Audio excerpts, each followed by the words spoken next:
तो दोस्तों आगे हम बात करते हैं। देखिए मैंने शायद मेरे आप लोगों को बहुत कॉम्प्लिकेटेड लगा जो मैंने लास्ट में बताया, तो एक बार दोबारा मैं उसको रिपीट करता हूँ।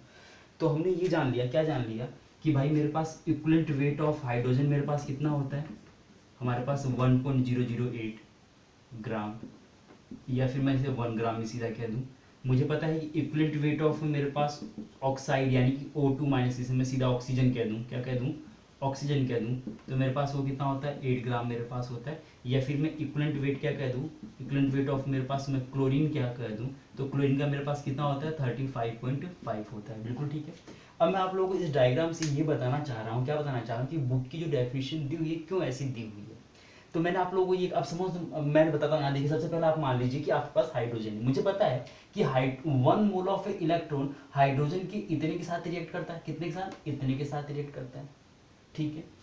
अब अगर इतने के साथ ही मेरा, इतने के साथ ही ए ए मेरे पास 1 मोल ऑफ इलेक्ट्रॉन कितना करता है, एक्स ग्राम करता है, तो 1.008 ग्राम के साथ कितना करेगा, वो भी क्या करेगा, एक्स ग्राम ही करेगा, क्योंकि ये भी किससे बना है, 1 मोल ऑफ इलेक्ट्रॉन से बना है, और ये भी किससे बना है, x gram 1 mole of electron से ही बना है। बेसिकली से हम बात सेम है। तो यानी कि जितना ये इस 1 मोल ऑफ इलेक्ट्रॉन की बात करूं उतना ही क्या है, यहाँ बात तो सेम है। ऐसे यहाँ देखिए कि मेरे पास भाई ऑक्सीजन जो है 1 मोल ऑफ इलेक्ट्रॉन से 8 ग्राम वेट करता है, और ये 1 मोल ऑफ इलेक्ट्रॉन से कितना करता है, एक्स ग्राम करता है। तो ऑक्सीजन से कितना करेगा, वो भी कितना करेगा, एक्स ग्राम करेगा। तो यानी इसीलिए कहा जाता है कि अगर 8 ग्राम मान लीजिए आपके पास, एक्स कितने साथ जुड़ गया, 8.00 ग्राम के साथ जुड़ गया, तो यानी क्या हो गया, इसका इक्विवेलेंट वेट हो गया।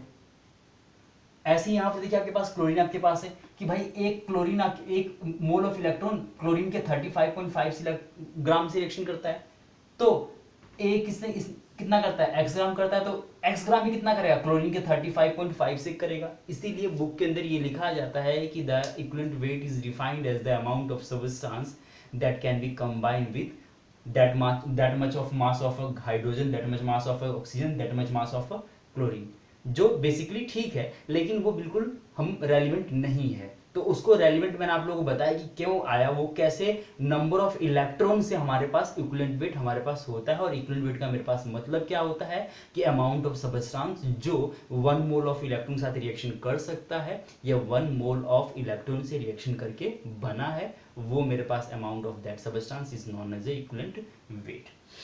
तो अब हम बात करते हैं किस किस टाइप के क्वेश्चन इक्विवेलेंट वेट पे आते हैं। तो सबसे पहले मैं मेटल के लिए बात करता हूं कि हम लोगों ने ये जान लिया, कि आप लोगों ने जान लिया, मैं यहाँ साइड में कुछ लिख के चल रहा हूँ ताकि आप लोगों को मैं जब क्वेश्चन बता रहा हूँ तो क्वेश्चन में आप लोगों को हेल्प मिले।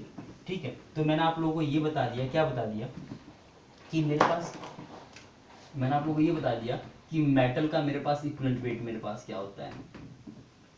वो मेरे पास फॉर्मूला क्या हो गया, मेटल अपॉन में उसकी क्या होगी, वैलेंसी आपके पास होगी। ओके।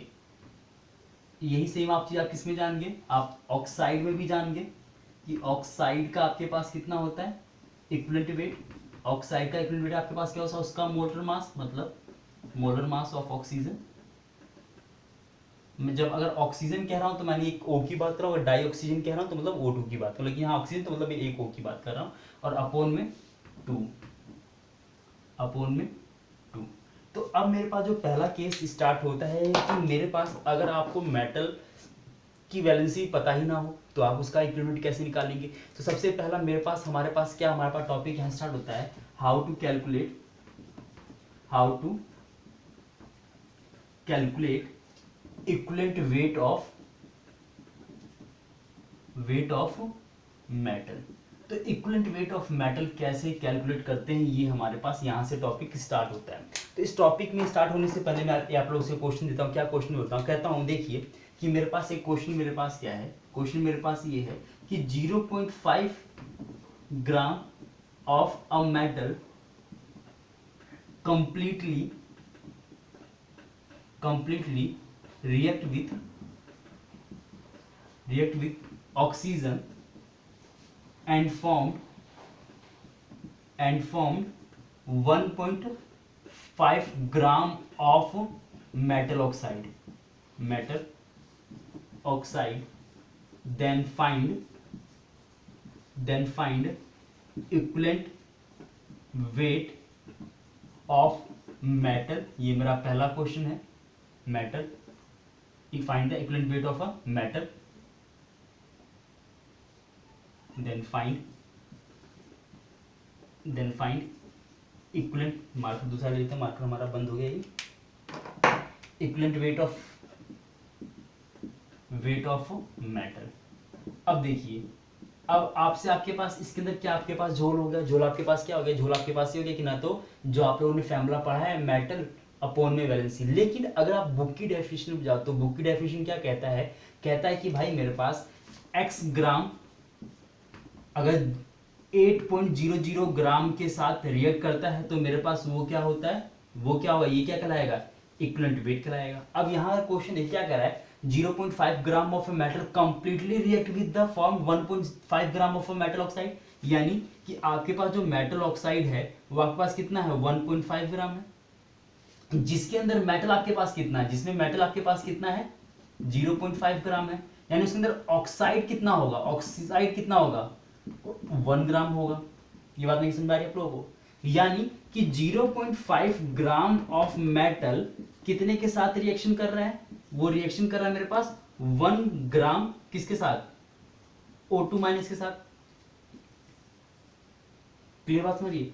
तो अब मैंने क्या कहा, इक्विवेलेंट क्या क्या होता है, इक्विवेलेंट होता है जो कंबाइन करे, कितने साथ कंबाइन करे 1.00, या इसको सीधा हम 1 ले लेते हैं, ठीक है, 1 ग्राम हाइड्रोजन के साथ ऑक्सीजन कितना होता है, या ऑक्साइड बात करूं कितना 8, या क्लोरीन के साथ कितना बात करूं मैं 35.5।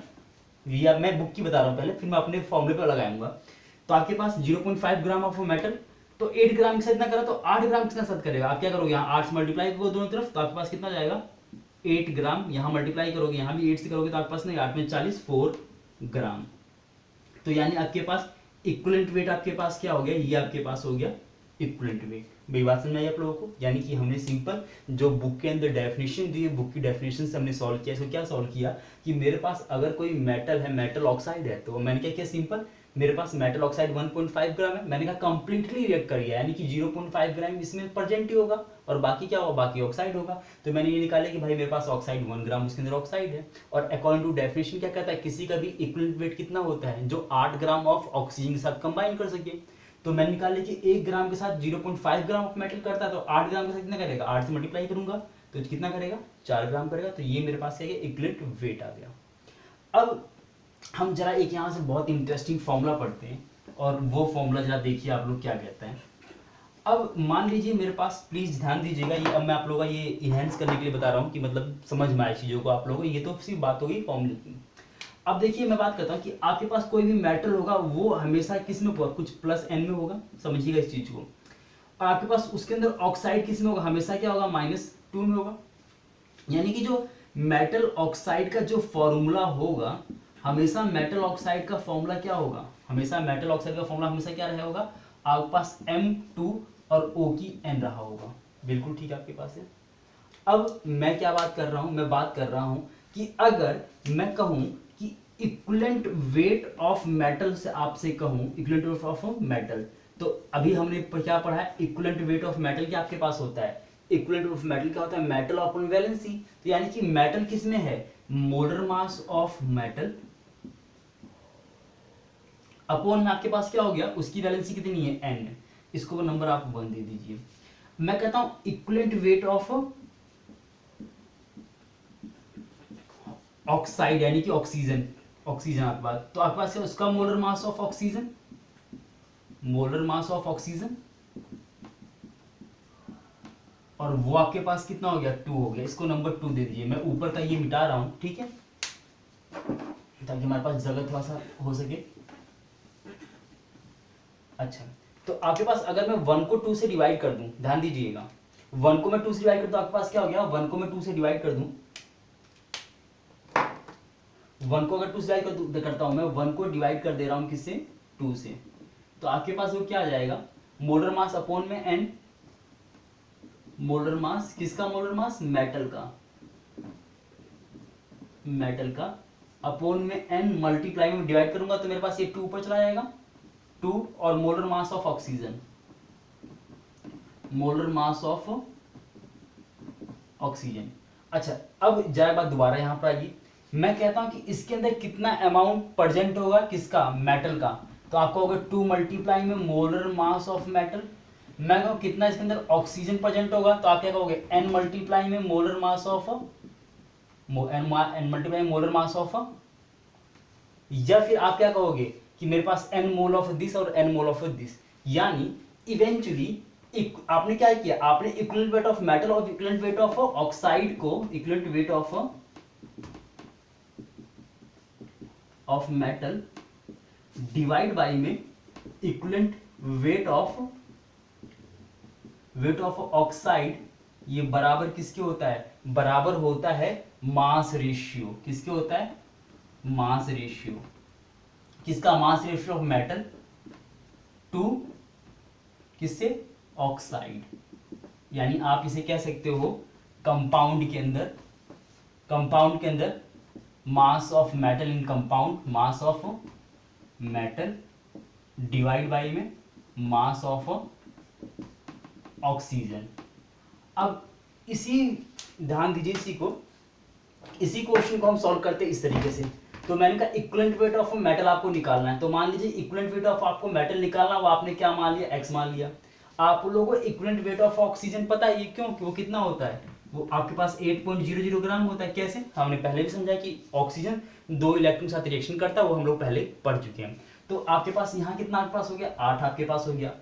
मास ऑफ मेटल, तो आपके पास जो 1.5 ग्राम आपके पास है, 1.5 ग्राम आपके पास कितना है, मेटल कितना है 0.5 जो कंबाइन हो रहा है, और उसमें 1 ग्राम आपके पास क्या है, ये है। तो आपको जो x निकालना, तो x आपके पास कितना आपके पास आ गया 4। तो इसको बहुत ध्यान दीजिएगा, ये आपके पास बहुत यूजफुल होगा। सबसे पहले मैंने आप लोगों को, जो हम असाइनमेंट करेंगे तो असाइनमेंट के अंदर हम ये जानेंगे। तो हमने इस क्लास में जाना कि कैसे किसी का हम इक्विवेलेंट वेट निकालते हैं by formation of a metal oxide. तो हमने ये पढ़ा कि मेटल ऑक्साइड से how to calculate the weight of a metal. तो हमने पढ़ा किससे हम निकालते हैं, ये हम निकालते हैं by formation of a metal oxide, bye formation of a metal oxide.